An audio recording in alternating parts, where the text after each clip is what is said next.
Hi, Sage here with Hippie from the 49th. Welcome back to our U.S. President series. We are stepping into a time when America was finding its footing as a world power. Factories were booming, cities were growing, and the modern world was starting to take shape.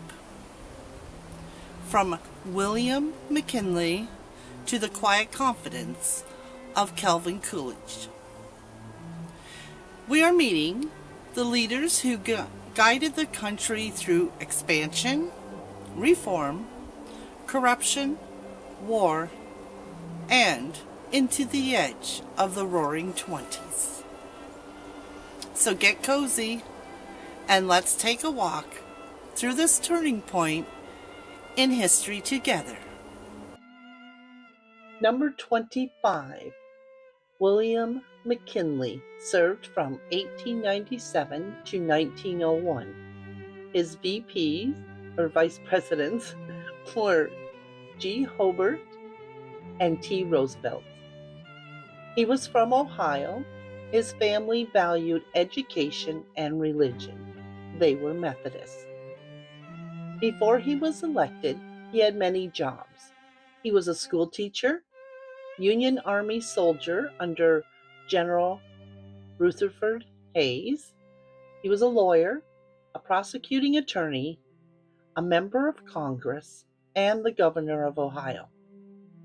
The First Lady was Ida Saxton McKinley. They had two daughters who both died young. This deeply affected Ida's health for the rest of her life. McKinley was very devoted to her and would often stop events to tend to her if she was having a seizure. They had Angora cats, roosters, and an Amazon parrot named Washington Post. McKinley was a member of the Republican Party, and he supported the separation of church and state. His nickname was the Idol of Ohio. His accomplishments were winning the Spanish-American War in 1898. The U.S. defeated Spain and gained Puerto Rico, Guam, and the Philippines as territories. This marked the U.S. becoming a major world power. Economic growth.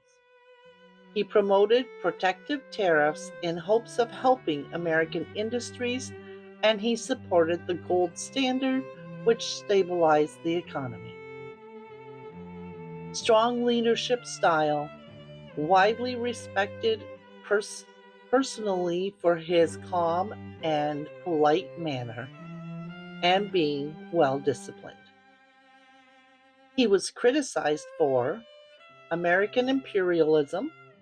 The annexation of the Philippines triggered a brutal war. The expansion of U.S. global power. Critics argue his policies began the era of American overseas empires. Tariffs. Protective tariffs helped few industries, hurt the farmers, and caused consumer prices to inflate.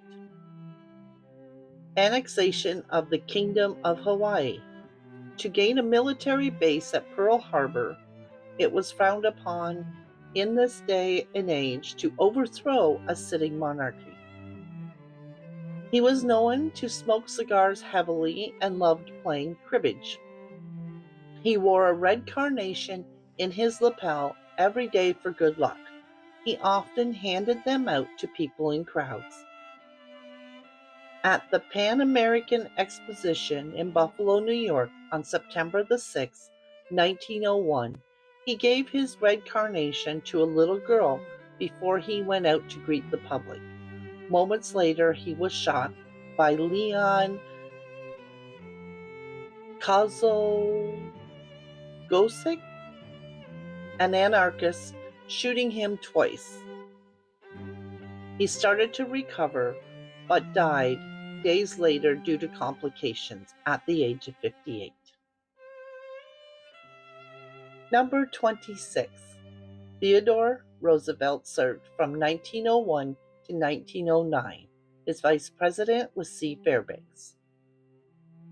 He was from New York, a sickly child with severe asthma. He basically rebuilt himself through exercise, boxing, and sheer stubbornness. He holds the most impressive resume of any president ever. He was an author and historian, the New York City Police Commissioner, Assistant Secretary of the U.S. Navy, a rancher in North Dakota, the Governor of New York, Vice President, and a war hero. He led the Rough Riders during the Spanish-American War. He was a member of the Republican Party, and through the Dutch Reformed Church, he supported the separation of church and state. The First Lady was his second wife, Edith Roosevelt. They had 6 children. The family seemed to have a Sioux living at the White House, with dogs, cats, guinea pigs, snakes, a badger, and a pony that was once caught riding the elevator. He had a few nicknames: Trustbuster, the Rough Rider, and of course Teddy, which he hated. Roosevelt made history as the first U.S. president to lead the country while in office. His first state visit was to Panama in 1906 to inspect construction of the Panama Canal. This was a huge deal at the time. Presidents just didn't travel internationally like that. His accomplishments were conservation. He protected over 230 million acres of land, created national parks, forests, and wildlife refuges. Trust busting. He took on big monopolies and earned his nickname for fighting corporate abuse. Consumer protection. He passed laws like the Pure Food and Drug Act, which improved safety of food and medicines. Strong global presence.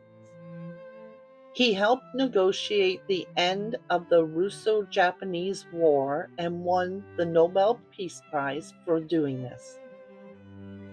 He is criticized for the Panama Canal controversy, supported Panama's separation from Colombia to build the canal.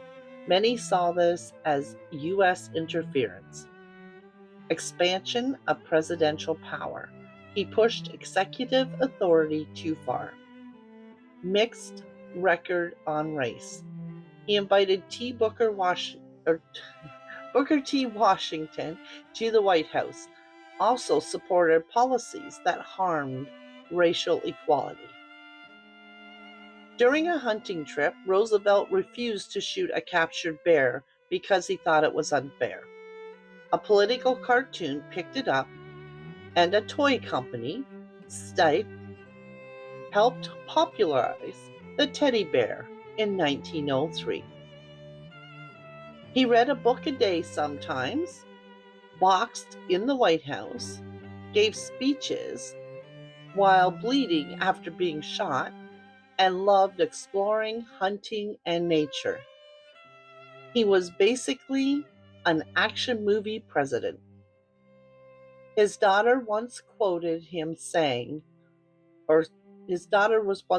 saying, "My father always wanted to be the bride at every wedding and the corpse at every funeral."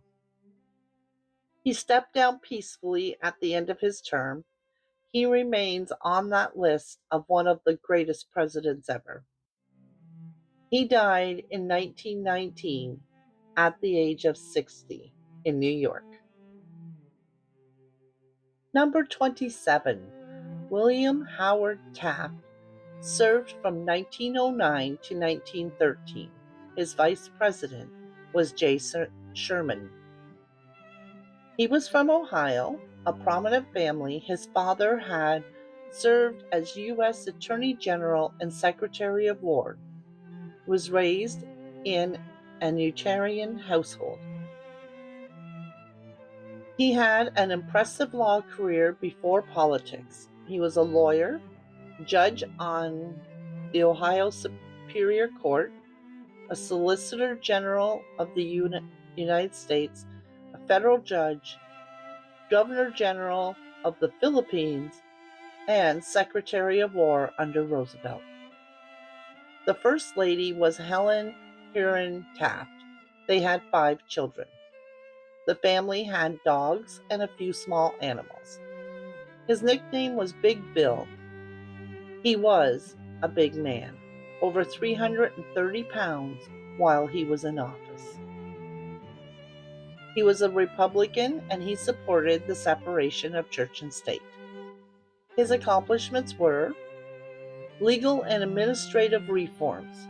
He streamlined federal government operations and appointed competent officials. Trust busting. He continued Roosevelt's anti-monopoly efforts, breaking up large trusts. Fiscal responsibility. He focused on budget and tariff reforms. He was criticized for he was seen as inflexible and politically cautious. He had disagreements with Roosevelt over policies led to the Progressive Party split in 1912 called the Bull Moose. U.S. interventions in Latin America, especially Nicaragua, angered the locals and many Americans. He was known for his love of baseball and tried to fit sports into his schedule. Once he got stuck in the White House bathtub, and a larger tub had to be installed. He left the office peacefully in 1913 and later became Chief Justice of the U.S. Supreme Court, the only president to serve as both. He died in 1930 at the age of 72 in Washington, D.C. If you're still with me, please hit the like and subscribe if you haven't already. Leave us a comment. What do you think? We appreciate you being here and for helping us get our content to more viewers. Number 28. Woodrow Wilson served from 1913 to 1921. His vice president was T. Marshall. Wilson was from Virginia. Growing up in the South during Reconstruction shaped many of his views, including the racial attitudes he later carried into office. He had an academic career before entering politics. He was a professor of political science, the president of Princeton University, and the governor of New Jersey. He was a Presbyterian and a member of the Democrat Party. He supported separation of church and state in theory, but he frequently invoked Christian morality in public policy and rhetoric. The First Lady was Ellen Axon Wilson. They had 3 children. She died in 1914. Before her death, she had the famous White House Rose Garden planted. The second First Lady was Edith Bowling Wilson. Wilson's White House dog was an Airedale Terrier named Manchu. His accomplishments were progressive domestic reforms. He created the Federal Reserve System in 1913. He passed antitrust laws and established the Federal Trade Commission. International vision. He advocated for the League of Nations aimed at global peace. He was criticized for World War I. He was elected for pledging that the U.S. would stay out of the war, and then he had the U.S. join in 1917. Racial policies. Openly segregated federal offices and held racial views that influenced appointments and policy. He was a racist. Handling the League of Nations. The U.S. never joined due to Senate opposition, undermining his foreign policy goals. His only trip outside of the U.S. on presidential business was to the 1919 Paris Peace Conference, where he pushed his 14 points and the creation of the League of Nations. His nickname was Schoolmaster in Politics.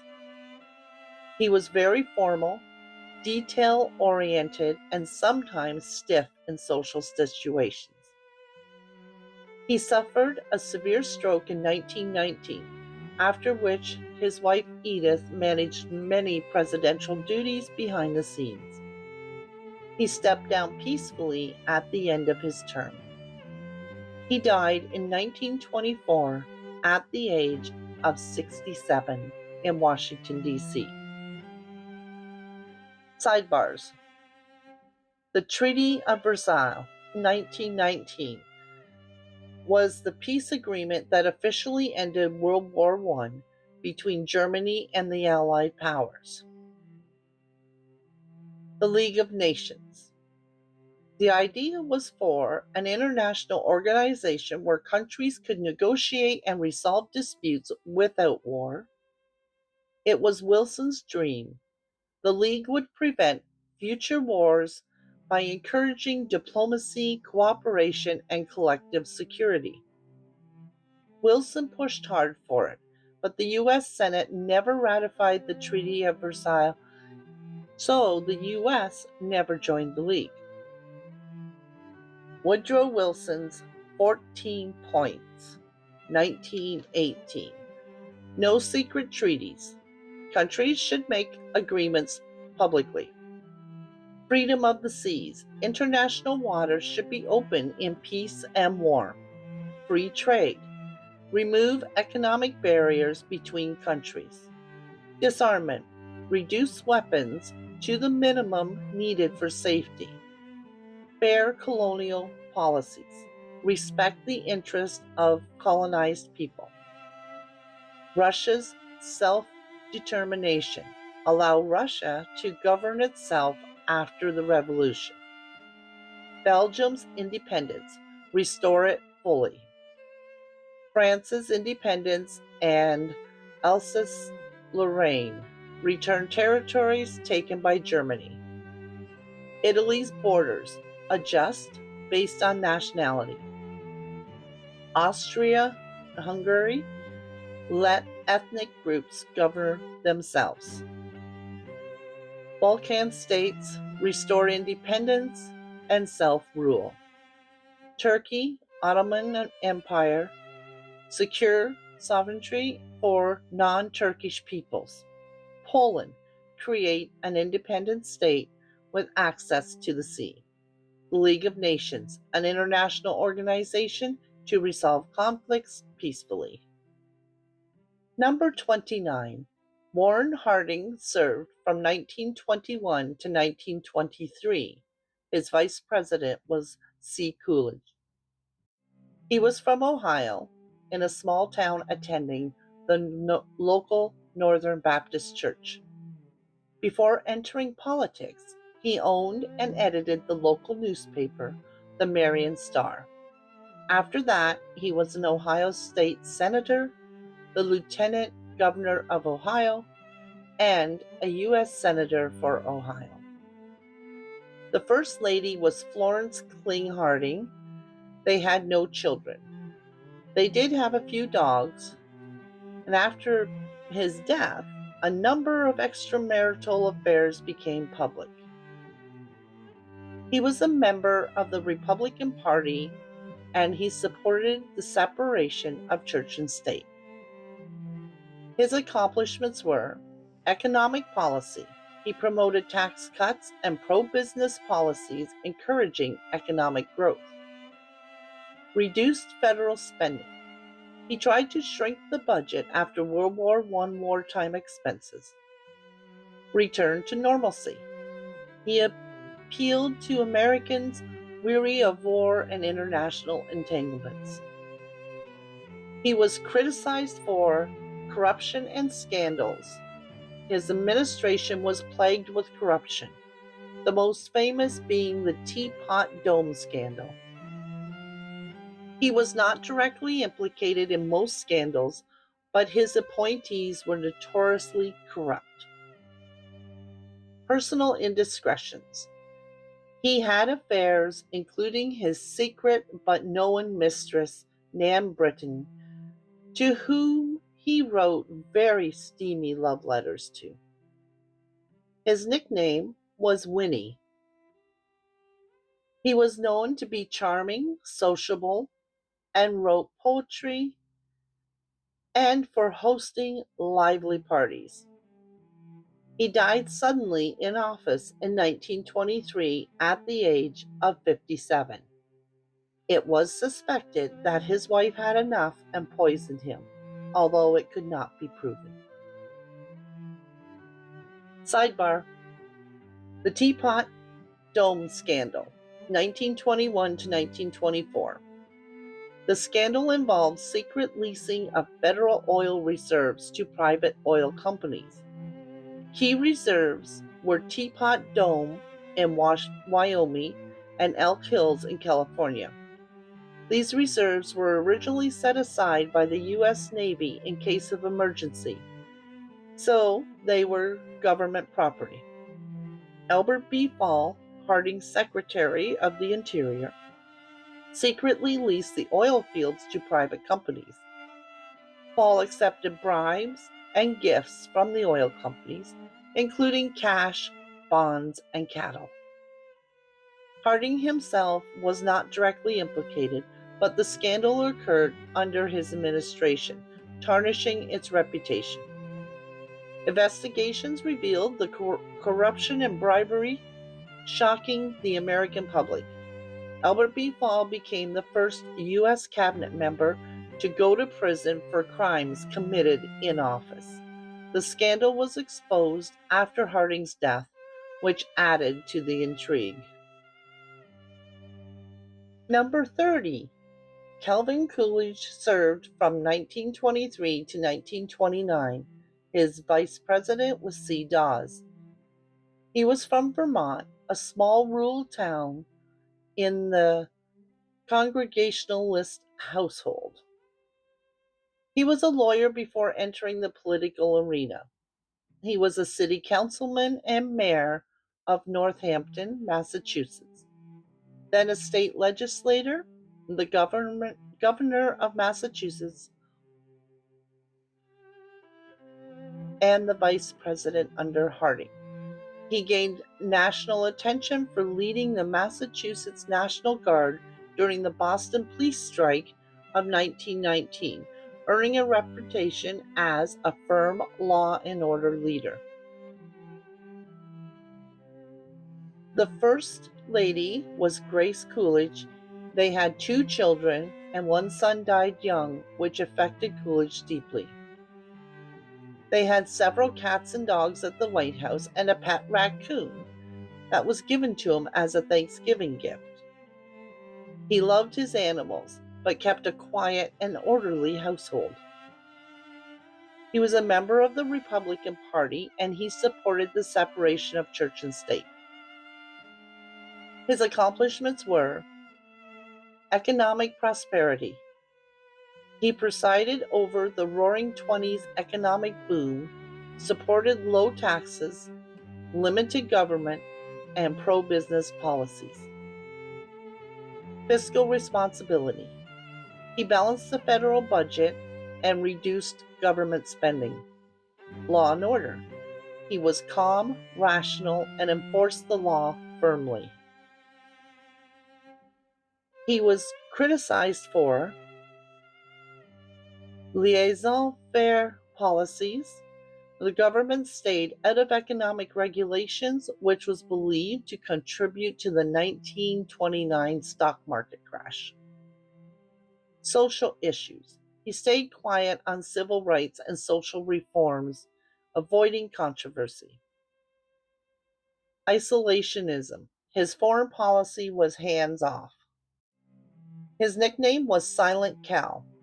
He was known for sleeping for 11 hours a day and giving short speeches. His famous line, "The business of America is business." He chose not to run for another term and to retire. He died in 1933 at the age of 60 in Vermont.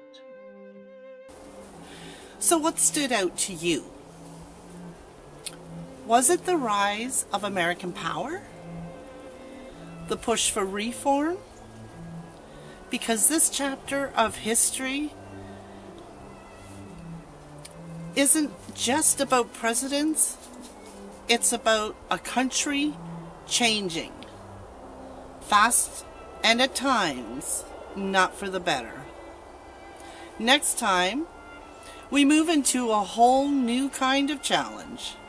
Economic collapse, global conflict, and leaders who would shape the modern world. Until then, stay curious, stay kind, and keep questioning everything. Love you all. Peace out.